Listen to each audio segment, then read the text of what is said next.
이번 시간에는 발리 동부, 중부 그리고 섬 지역까지 묶어서 한번 설명드리도록 하겠습니다. 어디서 개가 짖네?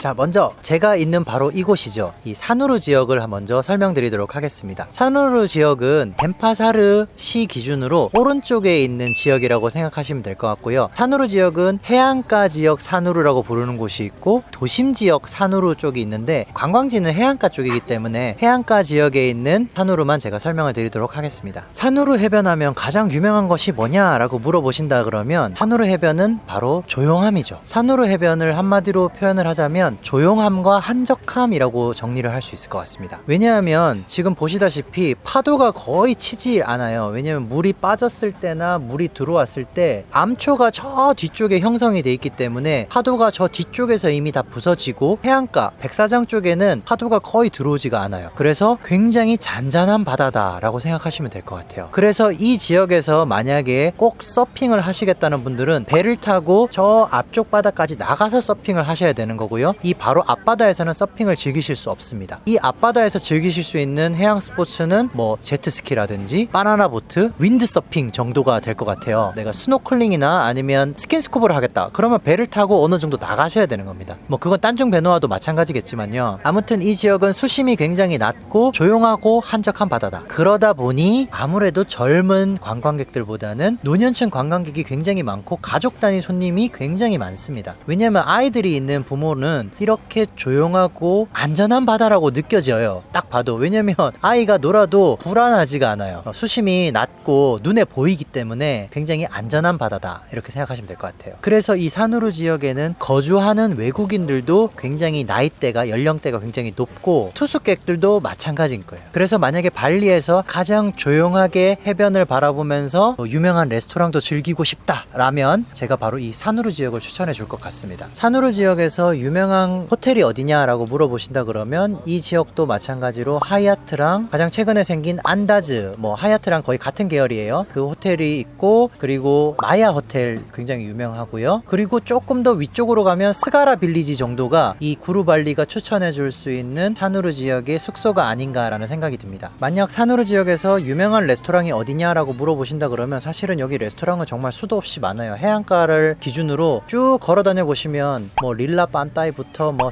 샌드비치 괜찮은 레스토랑들 굉장히 많이 있습니다. 그런데 만약에 여러분들이 시푸드를 저렴하게 드시고 싶다라고 하신다 그러면 사누르 지역에서도 신두비치 쪽으로 오시면 조금 파리가 있어서 지저분해 보이긴 하지만 굉장히 신선하고 저렴하게 시푸드를 즐기실 수 있는 와롱이 있는데 딱 보시면 시푸드를 굽고 있는 곳이 있구나. 이게 그냥 바닷가 해안가에서 저렴하게 시푸드를 즐기실 수 있고 맛은 제가 봤을 때 뭐 진바란 시푸드나 뭐 거기서 거기입니다. 다 비슷비슷하고요. 그리고 여러가지 레스토랑들 외에 한식이 드시고 싶다. 여행을 오면 항상 한식이 생각이 나잖아요. 그럴 때 여러분들이 가셔야 될 곳이 바로 이모 레스토랑입니다. 정말 이 사장님이 이모처럼 정성껏 이 음식을 해주니까 한식이 생각나실 때는 여기 가시면 뭔가 그 그리움을, 한식에 대한 그리움을 채우실 수 있을 겁니다. 그리고 참고적으로 이 사누르 지역에 오시면 사누르 항구가 있는데요. 이 사누르 항구에서는 롬복 길리 섬이라든지 아니면 발리 동쪽에 있는 렘봉안 그리고 누사뿌니다로 가는 스피드보트를 타는 선착장이 있어요. 이 선착장에 오시면 굉장히 많은 스피드보트 업체들의 매표소가 있습니다. 물론 전화나 온라인으로 미리 예약을 하셔도 되지만 현장 발권도 가능하기 때문에 아침에 보통 한 8시 전에 오시면 충분히 티켓 구매하셔서 렘봉안이나 또는 누사뿌니다로 가실 수 있다는 거 기억하고 계시면 좋을 것 같습니다.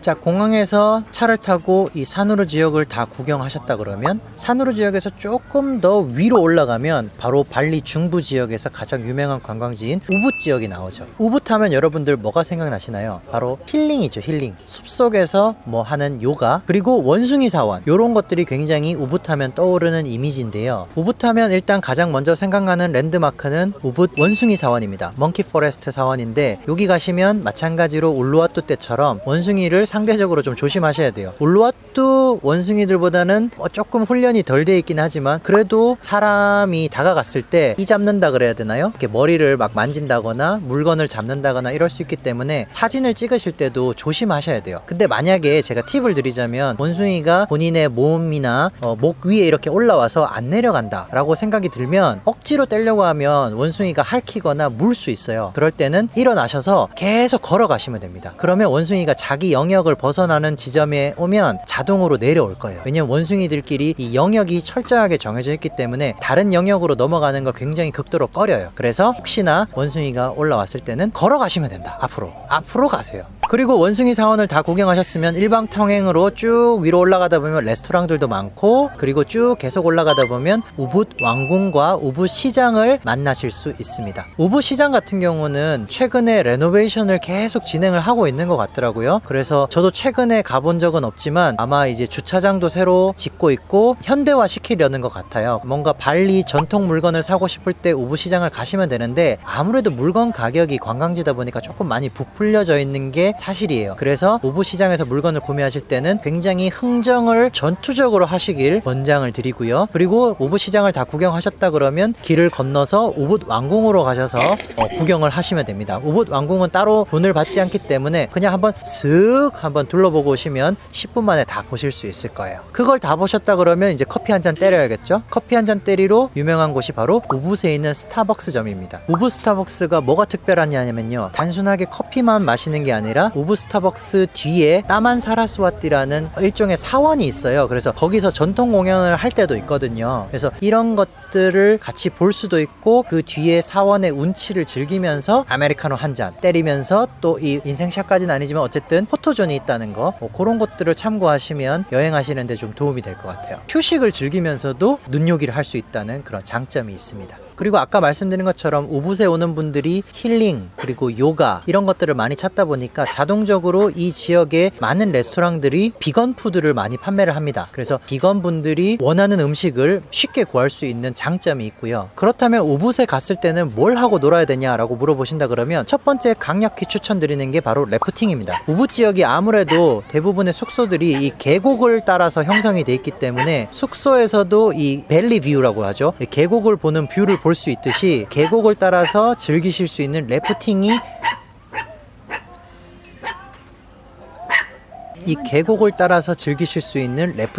굉장히 재미있습니다. 다만 래프팅을 하시는 분들은 너무 어린아이는 가기가 어려워요. 왜냐면 이 계곡 자체가 굉장히 가파르기 때문에 내려갔다가 걸어서 올라와야 되거든요. 그래서 너무 노약자거나 너무 어린아이들은 래프팅을 하기 어렵다는 점 참고하시고 예약하실 때 미리 물어보시면 좋을 것 같아요. 나이가 이 정도인데 래프팅이 가능하냐? 보통 제가 손님을 데려갔을 때는 기본적으로 한 초등학교 한 3학년 정도는 돼야 래프팅을 탈 수 있거든요. 그런 것들은 참고하시고요. 그 외에 이 우붓 지역에서 유명한 곳이 뜨갈랄랑이라는 이 세계 문화유산으로 지정된 라이스필드 계단식 논이죠. 계단식 논이에요. 논 그냥 계단식으로 된 논인데 이게 산이다 보니까 물을 구하기가 어렵잖아요. 그래서 계단식으로 만들어서 위에서부터 물을 이렇게 흘러내리게 만들어서 모든 계단식으로 이제 수로를 만들었다. 그냥 계단식 논이에요. 계단식 논인데 그걸 바라보면서 뭐 식사하는 레스토랑도 있고 그 논길을 한번 걸어볼 수 있는 거죠. 그리고 이 뜨갈랄랑에서 유명한 게 발리 스윙이라고 해서 그네를 타면서 인생샷을 남기는 곳이 있어요. 이게 유명해지면서 이 우붓 지역 곳곳에 이 그네들이 많이 생겨나게 됐는데 이 그네를 타실 때는 가능하면 좀 큰 업체를 이용하시는 게 좋을 것 같아요. 왜냐면 이게 안전 문제가 아무래도 있다 보니까 위험할 수도 있고 그네를 밀 때 어느 정도 스킬이 필요해요. 그래야 안전하게 사진도 찍으시고 이 인생샷도 남기실 수 있다는 거 참고하시면 좋을 것 같습니다. 개가 자꾸 짖네요. 나한테 불만이 있나봐. 자, 이제 우붓에서 놀 거 다 놀았으니까 밥을 먹어야겠죠. 유명한 레스토랑을 만약에 물어보신다 그러면 단연 첫 번째 누리스 와롱 본점이 있습니다. 누리스 와롱은 대표적인 폭립 레스토랑이죠. 폭립을 맛있게 드실 수 있고 드실 때 한발이라고 해서 여기 매운 소스가 있는데 그걸 같이 찍어 먹으시면 더 맛있을 것 같아요. 그리고 맥주랑 같이 먹어야 이게 진짜 그 맛이 딱 궁합이 딱 살거든요. 그래서 맥주랑 이 폭립이랑 같이 드시면 좋을 것 같아요. 그리고 제가 아직 못 가봤지만 김발리님 김발리님이 추천해 주셨던 바비굴링 빤데 애기라는 레스토랑이 있습니다. 여기는 제가 아직은 못 가봤지만 김발리님이 강력히 추천하는 걸로 봐서는 분명히 맛있을 거라고 확신하는 바입니다. 그래서 여러분들도 혹시 우부 지역에 가시거나 아니면 내려오실 때, 위치적으로 좀 그래요. 완전 우부 시내는 아니기 때문에 거기 가거나 내려올 때 바비굴링 점심 식사로 딱 들리셔갖고 드시고 오시면 좋을 것 같습니다. 자, 이제 우부 지역을 다 구경하셨다 그러면 차를 타고 조금 더 북쪽 산으로 올라가면 바로 낀따마니 화산이 나옵니다. 이 낀따마니 화산은 말 그대로 화산지대이기 때문에 거기서 전망을 바라보시면서 뭔가 사진을 찍는다거나 아니면 그 낀따마니 화산 아래로 내려가시면 호수가 있는 동네가 나오고 그 동네에는 온천이 있어요. 그래서 온천을 즐기실 수 있는 동네인데 저 개인적으로는 그 온천까지 갈 필요가 있나 라는 생각이 들어요. 왜냐면 물이 생각하시는 것만큼 그렇게 뜨겁지가 않고 좀 미지근한 정도고 거기 기온 자체가 좀 낮기 때문에 좀 추워요, 제가 생각하기에는. 그래서 낀따마니는 전망대에서 사진 한 컷 찍으시고 거기서 점심 식사, 거기 전망을 바라보면서 커피나 아니면 식사를 하실 수 있는 레스토랑들은 굉장히 많이 있거든요. 그래서 식사하시고 내려오면 충분하지 않을까라는 생각이 듭니다. 자, 이제 중부 지역까지 모두 보셨다고 하면 발리 지역의 유명한 관광지는 대부분 다 돌아보신 거예요. 그러면 이제 어디가 남았냐? 발리 동부 지역에서 배를 타고, 다시 말해서 산으로 항구에서 배를 타고 30분에서 40분 정도 가면 렘봉안, 쯔닝안, 누사뿐이다라는 섬이 3개가 더 있습니다. 최근에 인스타에서 발리를 검색해 보시면 핫한 사진들은 전부 다 이 누사뿐이다 또는 렘봉안에서 찍은 사진이라고 보시면 되고요. 최근에 저도 다녀왔지만 이 지역에 가셨을 때는 누사뿐이다 같은 경우는 섬 자체가 생각보다 굉장히 크기 때문에 차를 빌리셔서 돌아다니셔야 다 돌아보실 수 있을 것 같고요. 만약에 렘봉안에 가셨다 그러면 거기는 아무래도 차보다는 이제 오토바이를 주로 타고 다니셔야 되는데 오토바이는 좀 위험하기 때문에 데이 투어로 한번 둘러보시거나, 왜냐하면 렘봉안은 섬이 작기 때문에 하루 정도만 보셔도 충분히 다 보실 수 있거든요. 데이 투어를 하셔도 되고, 누사뿐이다 같은 경우는 섬이 크기 때문에 하루로는 조금 부족할 수도 있어요. 그래서 한 이틀에서 3일 정도 스노클링이랑 만타가오리도 볼 수 있고, 그리고 클링킹 비치, 다이아몬드 비치, 아뚜 비치, 크리스탈 베이 이런 곳들을 다양하게 둘러보시고 오시면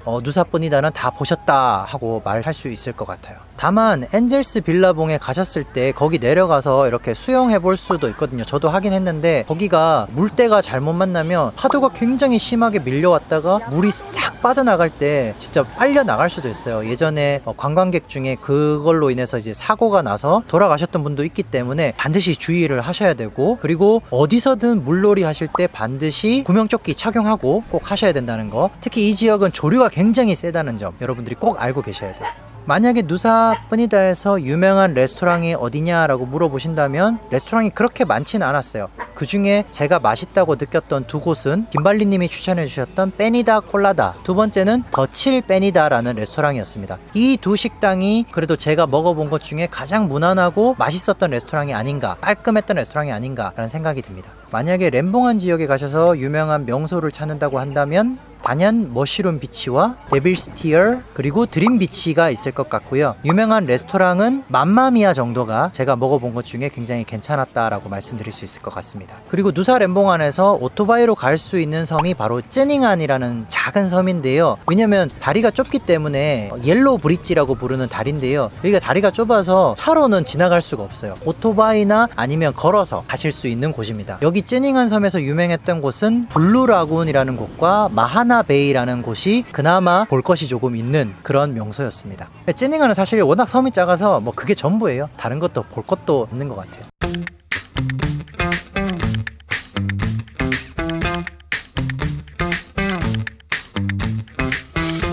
네, 오늘은 이렇게 발리 동부 사누르 지역과 중부 우붓 지역, 그리고 조금 더 중부 북부 지역 낀따마니, 그리고 오른쪽에 있는 렘봉안, 쯔닝안, 누사뿐이다 섬까지 묶어서 한번 살펴봤습니다. 네, 오늘 영상은 여기까지고요. 다음 시간에 더 좋은 정보로 여러분들 찾아뵙도록 하겠습니다. 삼바이 줌빠.